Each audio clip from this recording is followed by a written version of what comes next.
আমার মনে হয় আল্লাহ যখন আমাদের লাইফ থেকে কাউকে নিয়ে যায় তার পিছনে অবশ্যই ভালো কোনো কারণ আছে। জীবন নিয়ে আমাদের ব্যক্তিগত পরিকল্পনা থাকাটাই স্বাভাবিক, কিন্তু আমাদের এটা মনে রাখতে হবে যে আল্লাহই সর্বশ্রেষ্ঠ পরিকল্পনাকারী। মানুষ সামাজিক জীব, তাই চলার পথে অ্যাটাচমেন্ট হওয়াটা ইজ আনঅ্যাভয়েডেবল। তাই অ্যাটাচমেন্ট ভেঙে গেলে কষ্ট পাওয়াটাও স্বাভাবিক, আর এই কষ্ট থেকে বের হয়ে আসার জন্য সময় লাগাটাও খুবই স্বাভাবিক।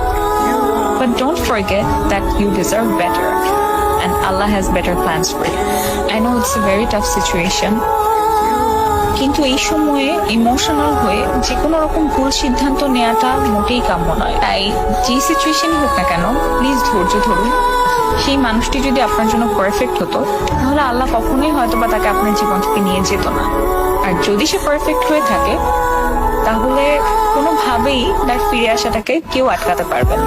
সো নিজের উপর বিশ্বাস রাখুন, আল্লাহর উপর বিশ্বাস রাখুন, এবং আমি মন থেকে দোয়া